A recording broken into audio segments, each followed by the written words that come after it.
Hello दोस्तों, स्वागत है आप सभी लोगों का राजस्थान एकेडमी पर। मैं परवीन सिंह आप सभी लोगों के साथ में। जैसा कि आप सभी लोग जानते हैं, लगातार फिजिक्स केमिस्ट्री की क्लासेस लेकर के आ रहा हूं लैब असिस्टेंट के लिए। और ये क्लासेस सेकंड ग्रेड की अगर कोई साइंस से प्रिपरेशन कर रहा है तो उनके लिए भी उपयोगी रहेगी। और बाकी सब्जेक्ट्स की जो उनकी क्लासेस है वो चल रही है, ठीक है। अब दोस्तों बात करें अगर, तो हमारा लैब असिस्टेंट के फिजिक्स के सिलेबस में ऑप्टिक्स यानी कि प्रकाशिकी एक दे रखा था। और प्रकाशिकी के बारे में हम बात कर रहे थे, जिसके अंदर हमने लास्ट क्लास के अंदर जो है मेलस का जो लॉ था उसके बारे में बात करी थी। और जो भी आपके ऑप्टिकल इंस्ट्रूमेंट्स है, जो भी आपका पोलराइजेशन होता है, डिफ्रैक्शन होता है, उन सभी के बारे में बात कर ली है। आज हम इस वीडियो लेक्चर में बात करने वाले हैं व्यतिकरण यानी कि इंटरफेरेंस के बारे में। और इंटरफेरेंस के बाद में आपका ये टॉपिक ही कंप्लीट हो जाएगा और हमारा 50% सिलेबस यूट्यूब के ऊपर 46 वीडियो के अंदर कंप्लीट। समझे बात? चलिए तो करते हैं स्टार्ट व्यतिकरण को। व्यतिकरण बेसिकली क्या होता है दोस्तों, कि आपके पास में दो वेव्स है। सपोज दैट आपके पास में एक वेव है ये मार्कर के, ये जो पेन है इसके रूप में, और दूसरी है इस मार्कर के रूप में। ये दोनों वेव आ रही है और एक पॉइंट पर मिल जाती है। सपोज करिए इस माइक के ऊपर ये ऐसे मिल रही है, तो ये मिलती है जब ये दोनों वेव्स, उसको कहा जा रहा है बेसिकली व्यतिकरण, और कुछ नहीं है। अब जब दो चीजें मिल रही है, दो चीजें जब मिल रही है तो या तो ये अपना प्रभाव दिखाएगी या ये अपना प्रभाव दिखाएगी, या फिर दोनों का मिक्स प्रभाव दिखेगा। तो इसी चीज को, इस पूरे प्रोसेस को, इस प्रक्रम को हम कहते हैं व्यतिकरण। तो व्यतिकरण की परिभाषा अगर देखें तो देखिए होती है कि जब दो स्रोतों में उत्सर्जित सर्वसम तरंगे, यानी कि दो स्रोत है हमारे पास, दो तरंगे थी अलग अलग, तो ये किसी मार्कर से उत्पन्न हो रही है, इससे जो वेव उत्पन्न होगी वो एक्सपी के पेन से उत्पन्न हो रही है।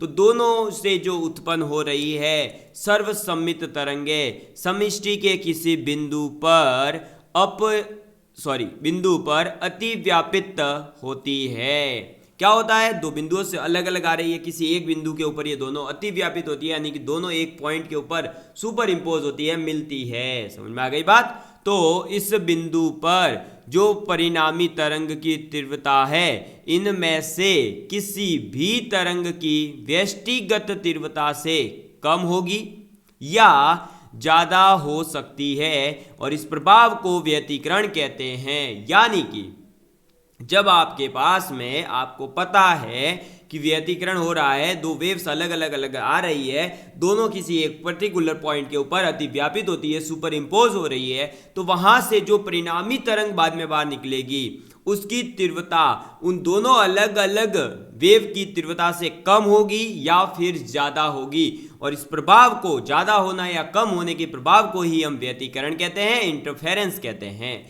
ये जो व्यतिकरण है ये तरंगों के अध्यारोपण सिद्धांत पर आधारित होता है। यानी कि अध्यारोपण सिद्धांत का मतलब है प्रिंसिपल ऑफ सुपर इम्पोजिशन, यानी कि दो वेव्स का आपस में मिलना अल्टीमेटली कहा जाता है। समझ में आ गई बात? तो व्यतिकरण तरंगों के अध्यारोपण सिद्धांत पर ही आधारित होती है। और व्यतिकरण जो है दो प्रकार का हो सकता है, यानी कि ये जब मिल रहे हैं दो वेव्स, तो इन दोनों के मिलने के बाद में जो प्रभाव उत्पन्न होगा वो दो प्रकार का हो सकता है व्यतिकरण। एक होता है संपोषी व्यतिकरण, एक होता है विनाशी व्यतिकरण। संपोषी यानी कि कंस्ट्रक्टिव इंटरफेरेंस और विनाशी यानी कि डिस्ट्रक्टिव इंटरफेरेंस। संपोषी यानी कि जिसके पास में, संपोषी देखो इसका अगर मीनिंग निकालने जाए तो संपोषी का मतलब होगा जिसके पास में पोषण हो, सभी पोषण हो, यानी संपोषी। कंस्ट्रक्टिव हो, कंस्ट्रक्शन, तो उसी से बना है कंस्ट्रक्टिव यानी कि बनने वाला। तो इससे क्या होता है बेसिकली कि जब आपका संपोषी व्यतिकरण होता है तो प्रकाश ज्यादा उत्पन्न होता है, प्रकाश ज्यादा बनता है, इसलिए संपोषी को कह रहे हैं कंस्ट्रक्टिव। और विनाशी, डिस्ट्रॉय, विनाशी यानी कि जो प्रकाश आया ना वो अंधेरा चाह जाता है। क्या चाह जाता है? अंधेरा चाह जाता है, अंधेरा कायम रहे। उस प्रकार से जब विनाशी व्यतिकरण होता है तो अंधेरा चाह जाता है, यानी कि तीव्रता में कमी आ जाती है, तीव्रता कम हो जाती है। लेकिन जब संपोषी व्यतिकरण होता है, कंस्ट्रक्टिव होता है, कंस्ट्रक्शन हो रहा है, तो प्रकाश बढ़ जाता है, प्रकाश की मात्रा ज्यादा हो जाती है, तीव्रता बढ़ जाती है। समझ में आ गई बात? चलिए अब इन दोनों कंडीशंस के ऊपर हम अलग अलग डिस्कशन करेंगे कि संपोषी व्यतिकरण क्या होता है। तो इसमें अति व्यापन क्षेत्र के अभिष्ट बिंदु पर परिणामी तीव्रता व्यष्टिगत तीव्रताओं से अधिक होती है। यानी कि अतिव्यापन क्षेत्र यानी जहां दोनों मिल रही है उस पूरे पर्टिकुलर क्षेत्र के अंदर एक बिंदु लेंगे हम कोई भी P, जो हम अभी आगे डायग्राम के माध्यम से और समझने वाले हैं। तो बिंदु के ऊपर परिणामी तीव्रता जो होती है वो उन दोनों अलग अलग वेव की तीव्रता से अधिक हो जाती है। ठीक, विनाशी व्यतिकरण के अंदर क्या होता है? विनाशी व्यतिकरण के अंदर यह होता है कि अतिव्यापन क्षेत्र के अभिष्ट बिंदु पर जो परिणामी तीव्रता होती है वो व्यष्टिगत तीव्रताओं से कम हो जाती है, इसलिए मैंने डायरेक्ट शॉर्टकट में लिख दिया कम होती है। तो विनाशी व्यतिकरण में क्या होता है? तीव्रता व्यष्टिगत तीव्रताओं से कम हो जाती है और समपोषी में अधिक होती है। ठीक, व्यतिकरण का विनाशी या समपोषी होना अध्यारोपण कर रही दो तरंगों के मध्य आपेक्षिक कलांतर पर निर्भर करता है। यानी कि हमारे पास में जो व्यतिकरण हो रहा है, दो वेव्स जो मिल रही है, इंटरफेरेंस जो हो रहा है वो कंस्ट्रक्टिव इंटरफेरेंस होगा या डिस्ट्रक्टिव इंटरफेरेंस होगा, यानी कि समपोषी व्यतिकरण होगा या विनाशी व्यतिकरण होगा। वो किसके ऊपर डिपेंड करेगा? उनके सुपर इंपोज होने वाली जो दोनों वेव्स है उन दोनों वेव्स के बीच में कलांतर कितना है, फेज डिफरेंस कितना है। क्या? कलांतर का मतलब होता है फेज डिफरेंस। ठीक है, इस चीज को इंग्लिश वाले जरूर याद रखना भाई कि फेज डिफरेंस। तो कलांतर का मतलब होता है फेज डिफरेंस। तो दो जो वेव्स आ रही है उन दोनों वेव्स के बीच में फेज डिफरेंस कितना है उसके आधार पर व्यतिकरण का टाइप डिसाइड होगा कि ये विनाशी व्यतिकरण था या समपोषी व्यतिकरण है। समझ में आ गई बात? चलिए आगे बढ़ते हैं। तो नेक्स्ट बिंदु आ जाता है हमारे क्या दोस्तों? नेक्स्ट अब हम समझते हैं कि जो हमारा समपोषी व्यतिकरण है और जो हमारा विनाशी व्यतिकरण है वो क्या होता है, कैसे होता है, और ये कला जो है वो क्या होती है। ठीक, मतलब जो कलांतर आया ना, तो भाई कलांतर यानी कि दो कलाओं का अंतर, तो कला क्या होती है बेसिकली, फेज क्या होता है। देखिए दोस्तों, ये है हमारे पास वेव फर्स्ट दिख रही है ये पीले पीले कलर की, ये है वेव टू दिख रही है पीले पीले कलर की। इसके अंदर आप देख रहे होंगे कि जब इसमें ये सुरंग आ रहा है यानी जब इसमें हाईएस्ट पीक पे जा रहा है, फिर ये नीचे आ रहा है तो गड्ढा बन रहा है यानी कि ग्रत। तो ये जो नीचे वाला भाग होता है इसे तो हम कहते हैं ग्रत, और जो ये ऊपर पूरा पिक बनता है इसे कहा जाता है हमारे सुरंग। ठीक है, अब अगर दो वेव्स की हम डायग्राम बनाते हैं यानी उनका जब ग्राफ बनाया जाता है, उनका मैप बनाया जा रहा है और उसके अंदर एक ही टाइम पर दोनों वेव्स का सुरंग भी आ रहा हो, दोनों का ग्रत आ रहा हो, दोनों का ग्रतों का सुरंग, मतलब देखिए पिक पिक है, ग्रत है ग्रत है, पी पॉइंट ऊपर पिक पर है तो पिक पर ही है, नीचे आए तो नीचे आ रहा है ग्रत में। समझ में आई बात? यानी कि दोनों तरंगों के सुरंग या ग्रत एक साथ एक बिंदु P पर पहुंच रहे हैं तो ये दोनों समान कला के अंदर कहलाते हैं। ठीक है, क्या कहलाएंगे? सेम फेज में कहलाएंगे। और फेज यानी कि बेसिकली एंगल की बात कर रहा है कि दोनों एक दूसरे से कौन से एंगल पर हैं। समझ में आ गई बात? इस स्थिति में बिंदु P पर परिणामी तरंग का आयाम व्यतिकरण तरंगों के आयामों के योग के बराबर होता है। तो जो P बिंदु है उसके ऊपर भाई ये दोनों वेव सपोज करिए किसी पर्टिकुलर P बिंदु पर मिल रही है। अगर देखो भाई ये अलग अलग P बिंदु का रिप्रेजेंटेशन है केवल कि मान लो ये P1 बिंदु है तो ये P1 बिंदु है, ये P2 बिंदु है तो ये P2, मतलब वेव जैसे जैसे चल रही है दोनों में पोजीशन सेम आ रही है, जहां ग्रत है वहीं ग्रत है, जहां सुरंग है वहां सुरंग है, तो दोनों की दोनों क्या कहलाती है? समान कला के अंदर कहलाती है। और जब दो वेव समान कला के अंदर है तो हमारे जो परिणामी वेग मिलती है, परिणामी तरंग मिलती है, यानी रिजल्टेंट वेव जो मिलेगी उस रिजल्टेंट वेव का जो आयाम होगा वो दोनों वेव्स का जो अलग अलग आयाम है उसका योग के बराबर होता है। और ये कब होता है? जब सेम फेज की अगर वेव्स मिल रही है तो इसे कहते हैं समपोषी व्यतिकरण की अवस्था, और दोनों तरंगे समान कला में कहलाती है। दोनों वेव्स किस में कहलाएगी? समान कला के अंदर सेम फेज में कहलाती है। समझ में आ गई बात? और इनका जो कलांतर होगा यानी दो वेव्स जो हैं वो दोनों की दोनों अगर क्या कहला रही है, समपोषी व्यतिकरण कर रही है या समान कला के अंदर है, तो इसका मतलब उनका फेज डिफरेंस यानी कि उनके दोनों के जो कला है, उन दोनों कलाओं का जो अंतर होगा वो कितना होगा, या तो 0 होगा, 2 पाई होगा, 4 पाई होगा, या फिर 6 पाई, 8 पाई, इस प्रकार से जो है पाई का एक इवन मल्टीपल ही होगा। समझ में आ गई बात? क्लियर है बात? अरे क्लियर है। तो समपोषी व्यतिकरण में क्या होता है, मेरे साथ वापस बोलेंगे कि दो वेव्स होती है और दोनों की दोनों समान कला के अंदर होती है। अब दोनों वेव्स समान कला में है या नहीं है, इसका पता ऐसे लगता है कि दोनों के दोनों वेव्स का अगर ग्रत और श्रृंग एक साथ आ रहे हो, यानी इसका भी श्रृंग है तो उसका भी श्रृंग, इसका ग्रत है तो इसका भी ग्रत, इसका श्रृंग, इसका ग्रत, इसका ग्रत, इसका श्रृंग, मतलब सेम चलना चाहिए। समझ में आ गई बात? तो हम कहते हैं समान कला के अंदर है। और न्यूमेरिकली कैसे देखेंगे कि ये दो वेव्स दे रखी है वो समान कला के अंदर है या नहीं, तो उन दोनों वेव्स का जो फेज डिफरेंस होगा, कलांतर होगा, वो होना चाहिए 0, 2 पाई, 4 पाई, 6 पाई, 8 पाई, इस प्रकार से। समझ में आ गई बात? तो ये है समपोषी व्यतिकरण की अवस्था। अब हम आगे बात करते हैं किसके बारे में दोस्तों, हमारे विनाशी व्यतिकरण के अंदर क्या होगा।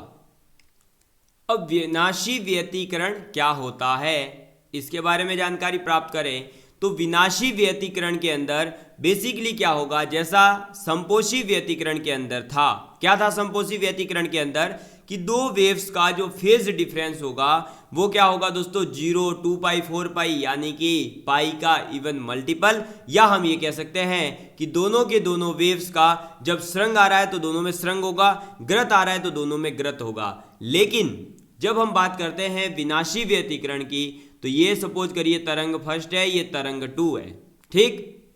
इसके अंदर भी वही है, ये क्या कहलाएगा हमारा श्रृंग, ठीक है, और ये नीचे वाला पार्ट क्या कहलाएगा, ग्रत, ठीक है। इसके अंदर लेकिन क्या होता है विनाशी व्यतिकरण में कि तरंगे विपरीत कला में अध्यारोपित है। क्या होती है, विपरीत कला के अंदर होती है। विपरीत कला का मतलब है कि एक अगर यूं चल रही है, देखो ये रहा डायग्राम, ये यूं यूं यूं यूं यूं, लेकिन इसमें क्या हो जाएगा, ये ऐसे चलना स्टार्ट हो जाएगी। यानी कि अगर इसके अंदर ग्रित आ रहा है तो दूसरी वेव में आएगा श्रृंग, और दूसरी वेव में अगर श्रृंग आ रहा है तो पहले वाली वेव में आएगा ग्रत। समझ में आ गई बात? एक दूसरे के अपोजिट चलेंगे, यानी एक का श्रृंग दूसरे के ग्रत तथा इसका विपरीत इस अवस्था में, यानी कि एक का ग्रत तो दूसरे का श्रृंग, दूसरे का श्रृंग तो उसका ग्रत। समझ में आ गई बात? तो हमारे इस अवस्था में फिर क्या होता है कि कोई भी परिणामी प्राप्त नहीं हो रही है, कोई परिणामी जो वेग होगी वो प्राप्त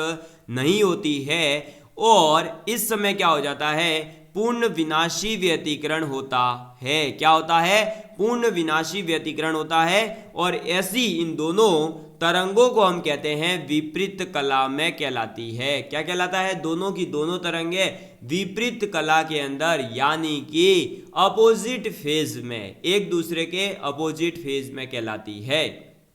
और इस समय जब विनाशी व्यतिकरण है तो इस समय कलांतर कितना होता है, तो विनाशी व्यतिकरण के समय कलांतर होता है पाई, 3 पाई, 5 पाई, और ये चलता रहता है। समझ में आ गई बात?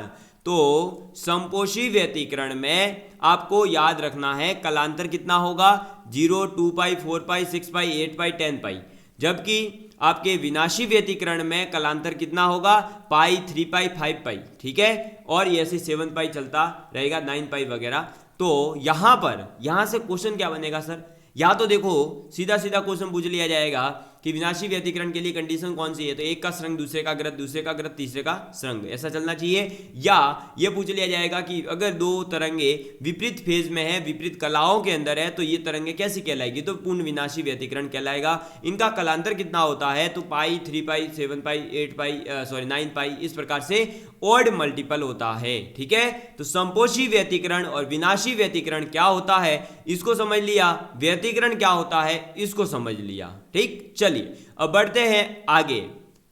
तो दोस्तों अब हम समझने वाले हैं कि हमारे जो दो वेव्स होगी वो दोनों की दोनों वेव्स कोहेरेंट और एक होता है इनकोहेरेंट कब कहलाती है उनके बारे में। तो देखिए दोस्तों, दो तरंगे कला संबंध, कला संबंध का मतलब ही है कोहेरेंट, ये आप लिख सकते हैं क्या, कोहेरेंट। ठीक है, तो दो कला संबंध, दो तरंगे कला संबंध कहलाती है यदि इनके मध्य कलांतर समय के साथ अपरिवर्तित रहे, यानी कि दो वेव्स का जो फेज डिफरेंस है वो टाइम के साथ में चेंज नहीं होता, तो हम उन दोनों की दोनों वेव्स को कोहेरेंट कहते हैं। और अगर टाइम के साथ में चेंज होता है तो हम उसे कहते हैं इनकोहेरेंट। ये बेसिकली कोहेरेंट और इनकोहेरेंट या कला संबंध और अकला संबंध जो है ये एक प्रकाश का जो इंस्ट्रूमेंट हम आगे पढ़ने वाले हैं यंग्स डबल स्लिट, वहां ज्यादा काम आता है। अभी केवल इतना याद रखना है कि कला संबंध का मतलब क्या है कि जो फेज डिफरेंस है वो चेंज नहीं होता, और अकला संबंध का मतलब है फेज डिफरेंस जो है वो चेंज होता रहता है टाइम के साथ में। ठीक है, जब आपकी कला संबंध तरंगे हैं यानी कोहेरेंट वेव्स है और व्यतिकरण करती है तो अतिव्यापन क्षेत्र के किसी बिंदु पर तरंग की तीव्रता समय के साथ नहीं बदलती है। और भाई ऑब्वियस सी बात है, दो वेव्स है जो कि क्या है, कोहेरेंट है, और उनका कोहेरेंट होने का मतलब क्या है, फेज डिफरेंस टाइम के साथ चेंज नहीं हो रहा। तो अब अगर वो व्यतिकरण कर रही है तो जो अतिव्यापन क्षेत्र होगा वहां पर तीव्रता जो होगी, इंटेंसिटी होगी, वो भी कैसे चेंज होगी, जब उनकी फेज डिफरेंस ही चेंज नहीं हो रहा, वेव्स अलग अलग मिल ही नहीं रही है, वो एक ही फेज डिफरेंस के अंदर चली आ रही है, तो तीव्रता में समय के साथ कोई परिवर्तन नहीं आता है। और सर ये कला संबंध स्रोत जो है प्रकाश हम कहां से ला सकते हैं, क्या सब जगह मिलता है? नहीं दोस्तों, हर और जो ऑप्टिकल इंस्ट्रूमेंट है या हर जगह से जो प्रकाश प्राप्त होता है वो कला संबंध के अंदर नहीं होता है। लेकिन जो हमारे आजकल जो लेजर टेक्नोलॉजी आ चुकी है एक नई, उस लेजर का जो प्रकाश होता है वो कला संबंध होता है, यानी कि लेजर जो होता है आपने देखा होगा एक पर्टिकुलर इंस्टेंटली पॉइंट के ऊपर ही जाकर टकराता है। तो वो क्यों होता है? क्योंकि उसके अंदर जो फेज डिफरेंस होता है वो टाइम के साथ में चेंज नहीं होता, वो कांस्टेंट बना रहता है। इसीलिए लेजर का प्रकाश कैसा होगा? कला संबंध होगा, कोहेरेंट होगा। समझ में आ गई बात? चलिए अब बढ़ते हैं हम आगे। तो दोस्तों अब आगे अगर हम बात करें तो जो व्यतिकरण इंटरफेरेंस के बारे में हम पढ़ते हुए आ रहे हैं, उस इंटरफेरेंस को प्राप्त करने के लिए उसके लिए कुछ ऐसी कंडीशंस है जिनके ऊपर क्वेश्चन पूछा गया था आपके लास्ट ईयर यानी 2016 के टाइम पे एक क्वेश्चन पूछा गया था। 4 कंडीशंस दे दी गई थी और व्यतिकरण कौन सा वाला मिलेगा ऐसा क्वेश्चन पूछा गया था, जिसको मैं अभी व्यतिकरण की जितनी भी कंडीशंस है उनको पढ़ाने के बाद, जैसा कि मैंने फर्स्ट लेक्चर में डिस्कस करा था क्वेश्चन, वो वापस आज लाएंगे और हम उसको सॉल्व करेंगे, ताकि आपको ये समझ आ जाए कि हमारा जो टॉपिक हम पढ़ रहे हैं वो हमारे समझ में आया या नहीं, और साथ ही साथ जो पढ़ाया वो एग्जाम में भी कैसे हम इसको यूज करें, क्योंकि फिजिक्स के अंदर क्वेश्चन सॉल्व करना ज्यादा इंपॉर्टेंट है, केवल पढ़ लेने से कुछ नहीं होगा, यह आप लोग भी जानते ही है। ठीक है, तो व्यतिकरण की आवश्यक शर्तें, पहली शर्त है कि दोनों के दोनों प्रकाश स्रोत, भाई इसके अंदर जो है व्यतिकरण के लिए जो प्रकाश स्रोत आप उपयोग में लोगे वो कैसे होने चाहिए? कला संबंध होने चाहिए, यानी कि ऐसे लाइट के स्रोत आप लोगे वो लाइट के सोर्स का जो फेज डिफरेंस है वो टाइम के साथ चेंज नहीं हो रहा होगा। समझ में आ गई बात? पहली कंडीशन। दूसरी कंडीशन है कि दोनों स्रोत, भाई जो आपके प्रकाश का स्रोत लोगे, भाई 2 जगह से वेव्स आ रही है ना, तो वो 2 स्रोत की बात कर रहा है, तो दोनों के दोनों स्रोत एक वर्णी होने चाहिए, यानी कि जो है आपका जो प्रकाश उससे प्राप्त हो रहा हो वो प्रकाश की तरंग जो है उसकी आवृत्ति और तरंग दैर्ध्य जो है, यानी कि फ्रीक्वेंसी एंड वेवलेंथ जो होती है वो टाइम के साथ में चेंज नहीं होनी चाहिए, वो कांस्टेंट रहनी चाहिए। तो दोनों स्रोत एक वर्णी होने चाहिए, अर्थात इनमें प्राप्त तरंगों की आवृत्ति तथा तरंग दैर्ध्य नियत होनी चाहिए। ठीक है, तो पहली कंडीशन क्या है कि 2 वेव्स जहां से भी डेवलप हो रही है, जिस सोर्स से डेवलप हो रही है वो कला संबंध होने चाहिए। दूसरी, दोनों के दोनों स्रोत जो आपसे वेव आ रही है वो कैसे होने चाहिए? तरंगों की आवृत्ति और तरंग दैर्ध्य नियत होनी चाहिए, कंटिन्यूअस कांस्टेंट रहनी चाहिए। ठीक है, थर्ड कंडीशन, दोनों तरंगों के आयाम बराबर या लगभग बराबर होने चाहिए। यानी दो वेव्स जो आप लोगे उनके जो एम्पलीट्यूड होंगे, आयाम होंगे, वो या तो बराबर हो, ठीक है, अदरवाइज लगभग बराबर होने चाहिए, ज्यादा डिफरेंस नहीं होना चाहिए, ज्यादा अंतर नहीं होना चाहिए। इससे विनाशी व्यतिकरण की स्थिति में पूर्ण अंधकार होता है और जिससे व्यतिकरण फ्रिंजों के मध्य विपर्यास यानी कि कॉन्स्ट्रेंट जो कॉन्ट्रास्ट होता है, यानी कि जो आपका देखा होगा आपने, जो मोबाइल वगैरह के अंदर भी फोटो जो है वो ज़्यादा चमकीली एकदम आ जाती है, तो उसको कहते हैं विपर्यास यानी कॉन्स्ट्रैक्ट अच्छा होता है और जिससे व्यतिकरण प्रतिरूप स्पष्ट दिखाई देता है। तो अगर आयाम बराबर लिया हमने तो हमें क्या मिलेगा, इस जो व्यतिकरण मिल रहा है, इंटरफेरेंस मिल रहा है, वो थोड़ा सा स्पष्ट दिखाई देगा और जो व्यतिकरण की फ्रिंज बनेगी, जिसके बारे में हमें भी आगे बात करनी है कि फ्रिंज होती क्या है और फ्रिंज की विड्थ क्या होती है, ये सब चीज़ें हमें पढ़नी है। तो जो फ्रिंज मिलती है उनका ज़्यादा अच्छा विपर्यास होगा, कॉन्स्टेंट होगा, मतलब ज़्यादा चमकेगी, अच्छे से दिखाई देगी। फिर हम बात करते हैं आगे, तो दोनों तरंगे एक ही दिशा में संचरित होनी चाहिए। जो दोनों वेव्स आपने ली है वो दोनों की दोनों वेव एक ही दिशा में संचरित होनी चाहिए। कैसी होनी चाहिए, एक ही दिशा में उनका प्रोपेगेशन होना चाहिए, एक ही दिशा में जा रही हो, अलग अलग दिशाओं में नहीं जानी चाहिए, वरना तो व्यतिकरण होगा ही नहीं भाई। दो अलग अलग, देखो ये दो वेव्स अगर ऐसे जा रही है तब तो मिलेगी कहीं ना कहीं, अब ये एक ऐसे नहीं एक ऐसे जा रही है तो कहां से मिलेगी, तो दूर दूर जाती रहेगी। समझ में आई बात। तो दोनों तरंगे एक ही दिशा में संचरित होनी चाहिए। दोनों प्रकाश के जो स्रोत है वो अति निकट होने चाहिए, यानी पास में होने चाहिए। क्यों, अरे भाई देखो, ये सपोज करो यहां से ऐसे वेव जा रही है तो यहां आते आते आते ये मिल गई। अब ये इतनी दूर है कि भाई साहब ये मिलते आते आते आते आते मिलेगी ना, तब तक तो ये वेव ही खत्म हो गई, ऐसा हो जाए। ऐसा नहीं होना चाहिए। दोनों के जो प्रकाश स्रोत है, जो लाइट सोर्सेज आप ले रहे हैं, वो थोड़े से निकट हो, पास में हो उनके, ठीक है, मतलब पूरे चिपकाने भी नहीं है, थोड़े से अलग हो तो व्यतिकरण अच्छा दिखाई देगा, लेकिन दूर भी इतने नहीं होने चाहिए कि प्रकाश ही दोनों के नहीं मिल रहे हो, मिलने भी चाहिए, ठीक है। चलिए अब बात करते हैं आगे।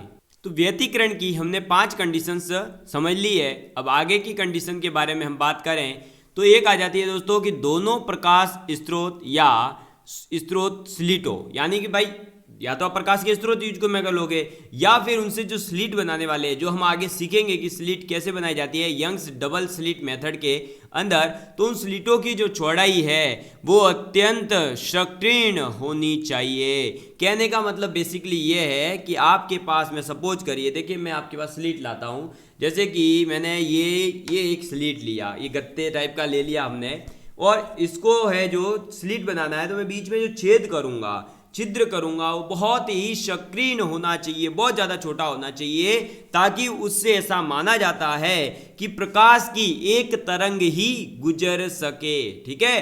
तो दो जो प्रकाश स्रोत ले रहे हैं उन दोनों की जो साइज है वो बहुत संकीर्ण होनी चाहिए, उनसे जो सोर्सेस है लाइट का, जहां से लाइट निकल रही है वो छोटा छोटा होना चाहिए, ठीक। फिर देखिए तरंगों के मध्य जो पथांतर है वो बहुत अधिक नहीं होना चाहिए। भाई पथ का जो अंतर है, दोनों जो तरंगे हैं जो चलेगी जिस पथ से होते हुए, भाई देखो इसके अंदर हम पढ़ने वाले हैं कि ये तरंग है, ठीक है, और ये भी तरंग है, तो ये जो पथ है इनके बीच में, जो पथ जिस पथ से यू जा रही है ये चलेगी, तो वो पथांतर जो है वो बहुत कम होना चाहिए, ज़्यादा डिफरेंस नहीं होना चाहिए। यदि प्रकाश तरंगे दूरवीत है यानी पोलराइज्ड लाइट आप यूज कर रहे हैं, तो पोलराइज्ड लाइट के लिए कंडीशन होती है कि जो ध्रुवण तल होगा, पोलराइजेशन प्लेन होगा, पोलराइज्ड प्लेन होगा, वो समान होने चाहिए। अन्यथा क्या होगा कि एक समान तीव्रता जो है हमें उस पर्दे के ऊपर मिल जाएगी, यानी कि जो फ्रिंग्स है या जो पैटर्न मिलने वाला था, एक चमकीला एक डार्क, एक डार्क एक चमकीला, एक डार्क एक चमकीला, इस प्रकार से वो नहीं मिल करके पूरा का पूरा पर्दा जो है समान तीव्रता वाला चमकता हुआ हमें मिल जाएगा। तो हम एक बार पुनः जो है देखेंगे कि हमारी जो व्यतिकरण है उसकी कितनी कंडीशंस है। तो व्यतिकरण की टोटल कितनी कंडीशंस है दोस्तों, 8 कंडीशंस हमने पढ़ी, ठीक है। पहली कंडीशन क्या है व्यतिकरण की, पहली कंडीशन है कि दोनों के दोनों प्रकाश स्रोत क्लास संबंध होने चाहिए। दूसरी कंडीशन है दोनों के दोनों स्रोत एक वर्णी होने चाहिए, अर्थात इनमें प्राप्त तरंगों की आवृत्ति तथा तरंग दैर्ध्य नियत होनी चाहिए। और तीसरी कंडीशन कि दोनों तरंगों के जो आयाम है वो बराबर हो या लगभग बराबर होने चाहिए। इससे विनाशी व्यतिकरण की स्थिति में पूर्ण अंधकार होता है और जिससे कि फ्रिंजों के मध्य जो विपर्यास है, कॉन्ट्रास्ट जो होता है वो ज़्यादा अच्छा दिखाई देता है और उससे व्यतिकरण का स्पष्ट रूप हमें मिलता है। दोनों तरंगें एक ही दिशा में प्रोपेगेशन करनी चाहिए, संचलित होनी चाहिए। दोनों प्रकाश स्रोत अति निकट होने चाहिए। फिर हमारी कंडीशन है कि दोनों के दोनों प्रकाश स्रोत या जो स्रोत स्लिट हम यूज करने वाले हैं उनकी चौड़ाई अत्यंत संकीर्ण होनी चाहिए। तरंगों के मध्य पथांतर जो है वो भी बहुत अधिक नहीं होना चाहिए।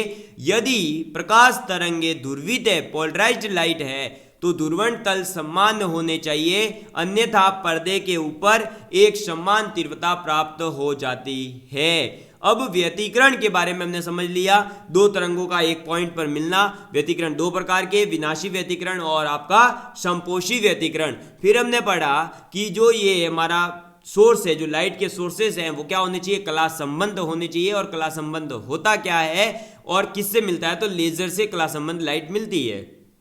फिर व्यतिकरण की जो 8 कंडीशंस है उनको भी हमने समझ लिया। ठीक है, अब हम जो है दोस्तों आगे बढ़ते हैं। तो नेक्स्ट हमारे आ जाता है यंग्स डबल स्लिट मेथड, या हम ये कह सकते हैं यंग का द्विस्लिट प्रयोग।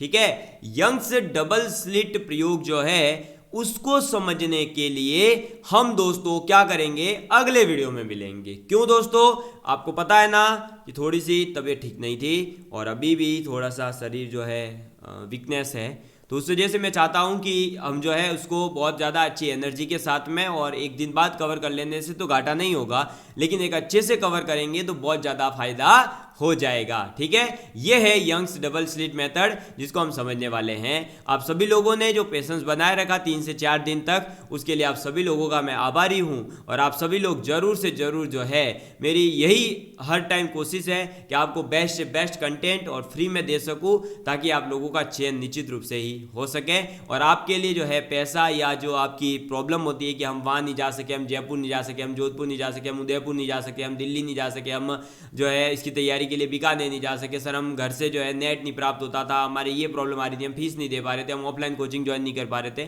टेंशन नहीं लेना है, हम आपके साथ जुड़े हुए हैं। हम आपको पूरा कोर्स करवाएंगे, मतलब करवाएंगे। 50% कोर्स इस last Young's double slit method के बाद कंप्लीट हो जाएगा। उसके नोट्स प्रिपेयर कर लीजिए जरूर से जरूर, उसके आगे के नोट्स भी इसी प्रकार से प्रिपेयर करते रहिएगा। धन्यवाद दोस्तों।